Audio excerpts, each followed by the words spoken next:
जहाँ भक्ति और संदेह आमने सामने खड़े हो जाते हैं, वहीं नियति का सबसे कठिन अध्याय जन्म लेता है। सती और महादेव की कथा भी ठीक वैसी ही थी।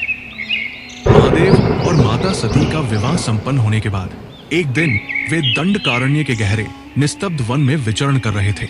अचानक उनके सामने प्रकट हुए श्री रामचंद्र। सीता हरण के बाद वे व्याकुल हृदय से वन में सीता को खोजते फिर रहे थे। राम के मुख पर पीड़ा की छाप थी, हृदय में वेदना, फिर भी उनकी मुद्रा में एक अनिवार्य ईश्वरीय शांति झलक रही थी। यही दंडकारण्य वो वन था जहाँ सती ने सीता का रूप धारण कर परीक्षा लेने का निर्णय किया था।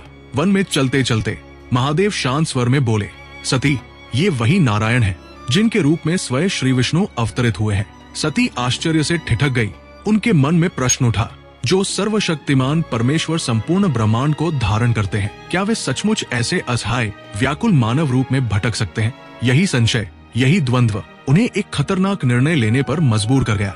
सती महादेव को बताए बिना देवी सीता का रूप धारण कर लिया और राम के सामने उपस्थित हो गई। लेकिन राम, उन्होंने एक ही क्षण में सती को पहचान लिया।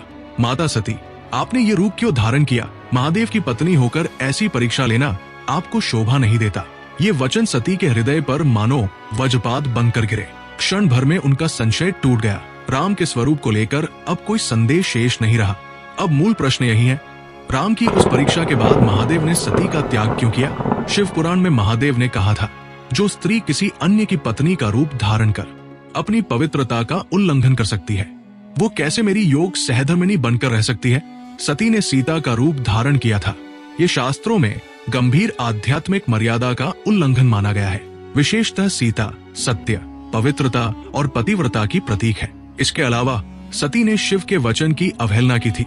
महादेव पहले ही स्पष्ट कह चुके थे, सती, राम की परीक्षा मत लो, वे वही पुरुषोत्तम है, वे ही नारायण है। लेकिन सती, उन्होंने अपनी इच्छा से परीक्षा ली, शिव की आज्ञा का उल्लंघन किया।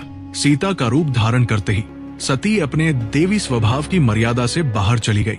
इसी कारण शिव ने कठोर स्वर में कहा, ये शरीर अब मेरी पत्नी का शरीर नहीं है, इसमें तुम्हारा वास्तविक सती स्वरूप शेष नहीं रहा। सती ने तब स्वयं स्वीकार किया, मैंने अपराध किया है, किंतु भय और लज्जा के कारण वे महादेव को सत्य बात पहले नहीं बता सकी।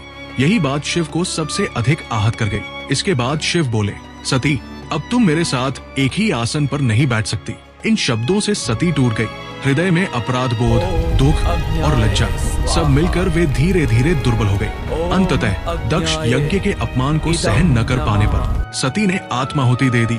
इसी प्रकार समाप्त हुआ महादेव सती का प्रथम युगल अध्याय और आरंभ हुई एक नई लीला, पार्वती रूप में सती का पुनर्जन्म।